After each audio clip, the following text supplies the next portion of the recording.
It's been a couple of years ago, and I finally decided to share my story. I was 28 at the time. It was shortly after the first wave of COVID. I've been going to the same gym since I was 22. It's small, locally owned, the kind of place where the front desk knows your check-in time without looking. I go 5 days a week, almost always at 6:30 in the evening. Same treadmill, same rotation, same mat in the back corner.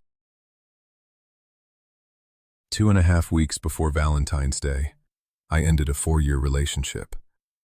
After that, I started showing up alone. People noticed.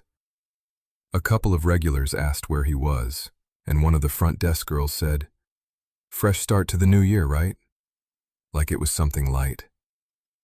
Back then, I didn't think about how many people now knew I was living alone. There was a man I've noticed after the breakup.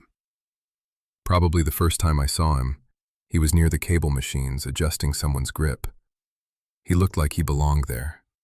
Athletic, with clean cut, dressed like every other trainer I know. Not in uniform exactly, just the typical fitted black shirt and joggers. He moved in and out of the staff hallway without hesitation, so I assumed he worked there.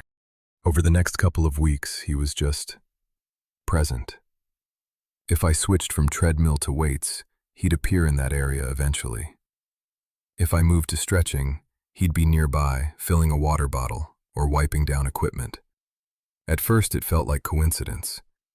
Then it started to feel like a pattern. One night, while I was setting up for deadlifts, he walked up beside me and said, "You're lighter than last week." I looked at the bar. "No, I'm not." He smiled slightly. "You are." He said it like he was sure. I finished the set anyway. When I stood up, he was still there. Not spotting me, not correcting my form, just standing close enough that I could feel him behind me. "You usually have someone here with you," he said. "Not anymore." He nodded slowly. "Yeah, I figured." The way he held eye contact made it hard to look away. Not intense, just steady, like he was waiting for something. "How'd you figure?" I asked. He shrugged. "You don't get picked up anymore." It wasn't flirty, and it wasn't aggressive. It seemed so observational. Too observational for someone I had no relationship with. After that, the comments became more specific. "Tuesday's your long cardio day, right? I didn't see you Thursday. You've been staying later." Once, while I was stretching in the corner, he said quietly, "It's different when you leave alone." That was the first time I felt something close to fear. I laughed it off. "It's fine." He tilted his head slightly. "Yeah, I'm sure it is." That night I wrapped up early. I cut my workout short, decided not to shower there like I usually did. I grabbed my bag and left without making eye contact with anyone. As I walked to my car, I felt stupid for being uneasy. Nothing he said was wrong in any shape or form. Nothing crossed a clear line. I just didn't like how much he knew about me. On Valentine's Day, I saw him again. He was leaning against the wall near the front desk when I walked in. "Big plans tonight?" he asked. I said, "No." He smiled faintly. "Good." I don't know why that word bothered me, but made me feel uneasy. During my workout, he was closer than usual. Not hovering, but within my line of sight no matter where I moved. At one point I caught him watching me in the mirror. Not glancing, just watching. I finished early again. As I was wiping down my bench, he stepped closer. "You shouldn't be alone tonight," he said. I froze. "What?" He shrugged. "It's Valentine's." I told myself he meant it jokingly. I left without stretching, without finishing anything else I had planned. That afternoon, trying to cheer myself up, I ordered a small bouquet of roses to my apartment. I put the sender name as Secret Admirer because I thought it was funny. The delivery driver arrived around 5:30. He smiled too long when I opened the door. As he handed me the flowers, he said, "He really cares about you." I laughed and told him, "Hell yeah." I put the bouquet on my kitchen counter. For the rest of the night, I've decided to just stay home, ordered food, and watched some Netflix. Around 9:45, I walked into the kitchen to get water and closed the lights.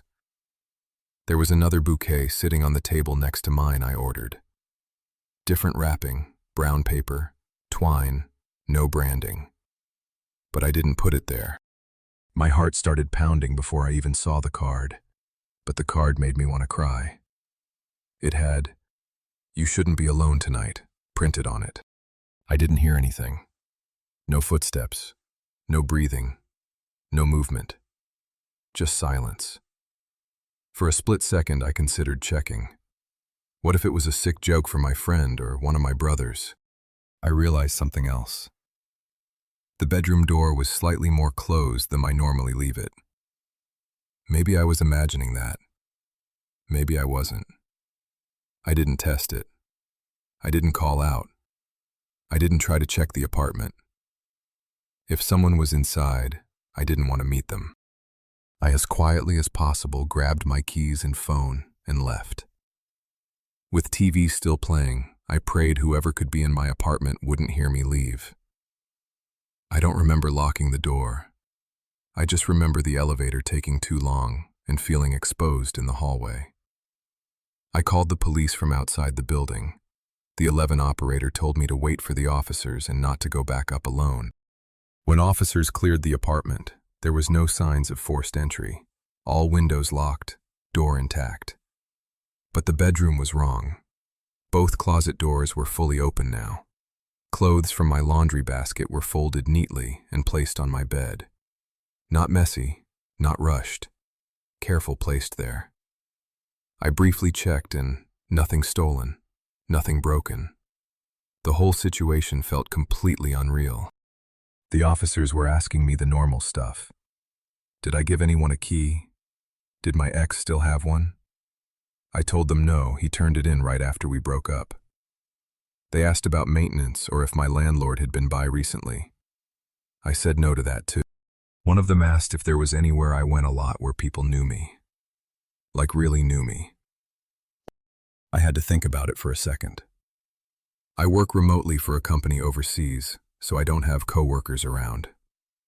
I don't really go anywhere consistent except the gym. I said the gym. That I'd been going to the same one for years. Do people there know your schedule? I mean, yeah, I go at the same time, same days. They know me. Would they know you live alone now? I didn't really think about it before that moment, but yeah. Everyone at the gym knew. People had asked where my boyfriend was. The front desk girl made a comment about fresh starts. I told a few people directly that we broke up. So yeah, they knew. I was sitting there, and the officer was writing something down. I kept looking at the second bouquet on my table. The one I didn't order. That's when I remembered what he said tonight. Right before I left the gym. You shouldn't be alone tonight. That's what the card said too. There's someone at the gym, I said. The officer looked up. I don't know him. I thought he worked there, but I never actually asked. He's just been around a lot the past couple weeks. She asked me to describe him, and I did. Everything I could remember. She asked if he'd ever threatened me, and I said no. She asked if he'd ever followed me, and I said I didn't know. They told me they'd follow up with the gym. The next day I went to the gym. I needed to know who he was. I found one of the managers near the front desk and described him. Mid-30s, dark hair, always wearing a black fitted shirt. Tall, maybe 6 feet. I told her he was there most evenings, that I'd seen him going in and out of the staff areas, that I assumed he was a trainer. She looked confused. We haven't hired anyone new in months. Maybe a contractor? I said. She pulled up the staff photos on her computer. I looked through all of them. He wasn't there. She called over another manager. They checked their contractor list. Nothing. Then one of them had the idea to check the day pass logs. People who aren't members can buy a one-day pass with cash. They pulled up the last few weeks. There were multiple entries, different names each time, all cash. The phone numbers listed were fake, just random digits. The last one was from Valentine's Day. Early evening, right around the time I'd been there. Has he come back since? I asked. She scrolled forward. No, that was the last one. He never came back. I still don't know how anyone got inside my apartment. The police never found anything. No fingerprints, no forced entry, nothing missing. They told me to change my locks and file a report, but there wasn't much else they could do.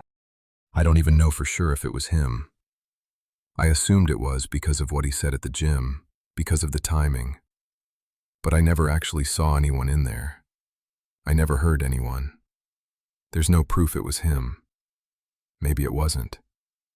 Maybe it was someone else entirely, and I just made a connection that wasn't real. But he disappeared right after Valentine's Day and never came back to the gym. The police tried to follow up, but they couldn't track anyone down with fake names and cash payments. I moved out about 2 weeks later.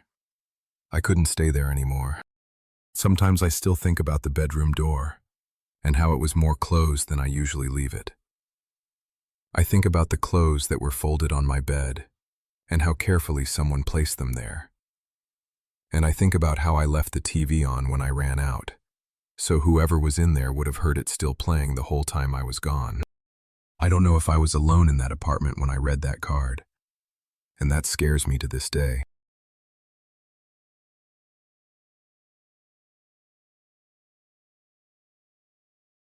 I'm 34, and since graduating I've been working in consulting. I liked it from the beginning, but it's the kind of job where you live out of one suitcase for months at a time and forget what your own apartment smells like. Not that I complain, it's just hard to create any normal life with this kind of schedule. Last winter I was on a 4-month assignment overseas, in not so great part of the world. Different time zone, 14-hour workdays, and hotel room with blackout curtains that never fully closed. Most nights, I'd eat something cold from a takeaway box and scroll until I felt tired enough to sleep. That's when I matched with her. She lived in my home city. Same neighborhood, actually. The first thing that caught my attention wasn't how she looked. It was how she talked. We moved to video within a week. 3, sometimes 4 calls a week. Always scheduled and always at a specific time. She said she kept irregular freelance hours and didn't like spontaneous calls. Said she needed to feel prepared. I didn't think much of it. Plenty of people are like that. Her camera was always just slightly soft. Not blurry exactly, just smoothed. Like a subtle beauty filter that is never turned off. This is important for the rest of the story. The background was dim. Warm lamp behind her. Shadowed wall. Sometimes it looked like a bookshelf, but it never changed. Not once in 3 months, it didn't raise any red flags for me. I thought maybe she doesn't want to show other angles of her place before we meet in person. She didn't move much during calls either. No stretching, no standing up, no walking to grab water. If she needed something, it was already within arm's reach. I never saw her stand. I noticed that. And then I told myself it didn't matter, because she was precise. Same sense of humor, same weird childhood references. She knew obscure political details I'd only ever mentioned once. She mirrored my cadence, my sarcasm, my pauses. Sometimes I'd say something, and she'd finish it. It felt less like meeting someone new, and more like remembering someone I'd forgotten. When I joked that she felt engineered for me, she laughed and said, "Maybe I am." I ignored the oddities, because she felt perfect. By February, we were talking about meeting as soon as I got back. I flew home on Valentine's Day. She insisted our first meeting be private. "I don't like public first dates," she said. "Too performative." I suggested coffee, a bar, anywhere normal. She refused. At 3 in the afternoon, she texted me an address. Edge of the city. Old industrial area that had supposedly been converted into loft studios. Parking lot was empty when I got there. No signage, no buzzers with names, just a metal door, propped slightly open. She texted, "Second floor, end of hallway, door unlocked." That was the first time my stomach tightened. But I'd spent 3 months talking to her, hearing her voice, seeing her face. I went in. The stairwell lights flickered, like they were on a timer. The kind that hum quietly when they're about to die. Second floor. Long hallway. Concrete floor. Only one door at the very end, slightly ajar. That's when I heard it. Movement. Not just one set of footsteps. Low voices. Male. I stopped walking. My phone buzzed in my hand. A text from her. "Why did you stop walking?" I hadn't told her I was inside. I hadn't texted, hadn't called, nothing. The hallway was empty behind me. From inside the unit, a man's voice whispered, "He's here." Every part of my body went cold at once. Slow footsteps approached the door. I backed up. Quiet at first, then faster. The door at the end opened wider. I didn't wait to see who was behind it. I ran. Down the stairs. My footsteps echoing too loud in the concrete stairwell. When I hit the ground floor, 2 men stepped out from a side door I hadn't noticed before. They didn't look surprised. They didn't shout. They just watched me. One of them gave a small smile, almost amused. They didn't chase. That was worse. I got to my car and didn't stop driving until I was across town. Her profile was gone by the time I got home. Number disconnected. I filed a police report. They checked the building. It had been rented for 1 week under a fake ID. No hallway cameras. No usable prints. The officer said it was likely a setup. Robbery. Assault. Extortion. Maybe they would have forced me to transfer money. Maybe worse. There was no way to know. For 2 weeks, I barely slept. Every notification made my chest tighten. Then I got an email from an address that was just random characters. No subject. One attachment. A video file. I almost didn't open it. It was me. Standing in that stairwell. Frozen halfway down the hallway. The angle was from the ceiling corner. Near the end door. Inside the hallway. I hadn't seen any camera. The clip was only 8 seconds long. It ended right when I turned to run. Then the screen went black, and her voice came in over it. "You almost made it upstairs." A pause. "I liked your face better when I used mine." I sat there, staring at my reflection in the dark screen, for a long time. After that, I started digging. I work in consulting. I know how to research. Real-time AI face filters, deepfake overlays, voice modulation software, synthetic video avatars trained off a handful of photos. I went back through old screen recordings of our calls. I'd saved a few, because she'd said something funny, and I meant to clip it. This time I watched differently. The lighting on her face never changed. Not once, even when she leaned forward. When she turned her head too fast, the edges of her jaw blurred for half a second. Twice, her eyes didn't align with the direction her head was facing.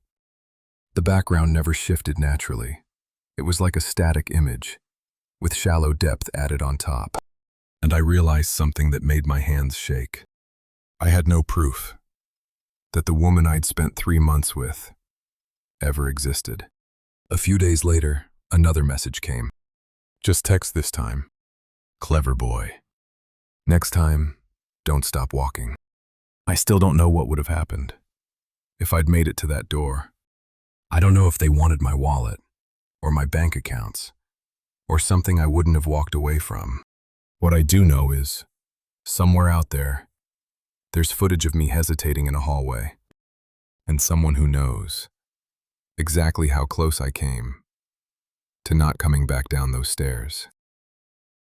I was 29 when this happened. I'd been living on my own for a few years at that point. Nothing dramatic, just a normal apartment in an older building on a quiet street. The kind of place where you recognize the same cars parked outside every night and you know which neighbor walks their dog at what time. I work a pretty standard 9-to-5 job at an insurance office downtown. It's not exciting, but it's steady. Most of my days look the same. I wake up around the same time, stop at the same coffee shop on Maple Street before work, the daily grind, and order the same thing almost every morning. I park in one of the diagonal spots across from my bedroom window when I get home. I cook or order food, watch something for a bit, and go to bed. Nothing about my routine ever felt risky. If anything, it felt predictable in a comfortable way. I don't have a huge social circle, a couple of close friends, co-workers I get along with, but I mostly keep to myself. I've always been pretty private online too. I don't post much. I don't tag locations. I've never really liked the idea of broadcasting where I am. Living alone never bothered me. I actually liked it. I felt safe there. That's part of why what happened caught me so off guard. Because I thought it only happens in the movies. It started on Valentine's night 3 years ago. I wasn't doing anything special. I ordered Thai food, watched something on Netflix, and went to bed sometime around 11:30. It was just a normal Thursday. I remember checking my phone one last time before putting it down. I don't have a ring on, but keep it on vibration just in case. A little after midnight, it buzzed with a text from a number I didn't recognize. "Hey baby, I miss you already. Can't wait to see you tomorrow." At first, I honestly thought it was just a drunk text sent to the wrong person. Valentine's night, someone at a party, maybe they mistyped a number. I stared at it for a few seconds, trying to see if I recognized the area code. I didn't. I texted back, "Wrong number." They replied almost immediately, "Oh my God, I'm so sorry." That felt normal enough. I figured that was the end of it. I put my phone on the nightstand and rolled over. About 15 minutes later, it buzzed again. Same number. "But are you sure? You were just at the coffee shop on Maple. You got the iced oat latte like always." That's when I sat up. The coffee shop is 5 minutes from my apartment. I go there most mornings before work, and yes, I always get an iced oat milk latte. It's just habit, but I don't post about it. I don't tag the location. I barely use social media at all. I tried to tell myself it was someone from the shop, maybe an employee who'd seen my name on my card, or someone who recognized me from around the neighborhood and thought this would be funny. It didn't make sense, but I was still looking for a normal explanation. I didn't answer. I blocked the number and tried to go back to sleep. Sometime a little after 3 in the morning, my phone buzzed again. Different number, same exact message as the first one. "Hey baby, I miss you already. Can't wait to see you tomorrow." I blocked that one too. Then another message came through from a new number, same wording. I blocked it. Then another. By 4:30 or so, I'd blocked maybe 10 different numbers, all sending the same message, word for word. No variation, no responses when I'd said wrong number or stop. That's when it stopped feeling random.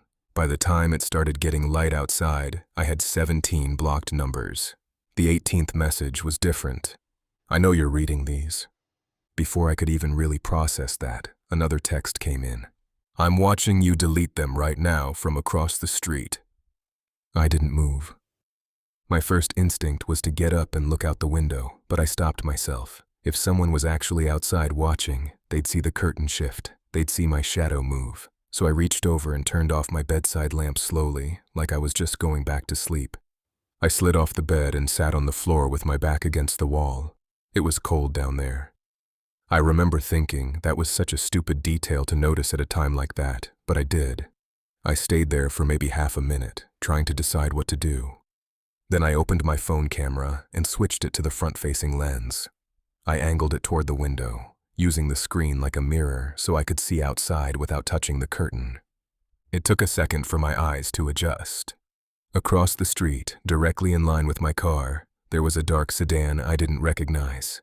The engine was off, no headlights, no interior lights. except for the glow of a phone screen. Someone was sitting in the driver's seat. I couldn't see their face clearly, but I could see the light reflecting off them. My phone buzzed in my hand. "I see you."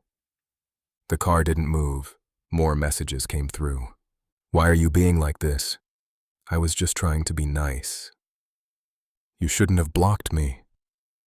"I was being polite." Then, "Open the door." That's when I called 911.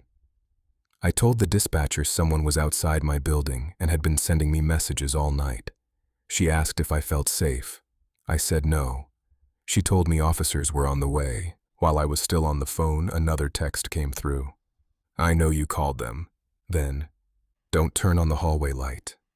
I looked at my bedroom door. The hallway light switch is just outside my room. I always flip it on if I get up at night. I hadn't moved toward it. I hadn't touched any lights. But I had thought about stepping into the hallway for a second to look out the living room window. Another message came in. "Stay in your room." I didn't move after that. I just stayed sitting on the floor, watching the car through my phone screen. My upstairs neighbor usually walks around late at night. You can hear the floorboards creak. That night it was completely quiet. After a few minutes, the car started rolling forward. Slowly, no headlights. It just drifted down the street and turned the corner. The police showed up not long after, but by then the car was gone. I showed them the messages and the blocked numbers. They walked around the block to see if they could find the car. They couldn't. They asked if I had any exes who might do something like this, anyone I'd had issues with recently. I told them no. They ran the numbers and said they were prepaid lines. Untraceable. They took a report and gave me a case number. When it got light out, I went downstairs.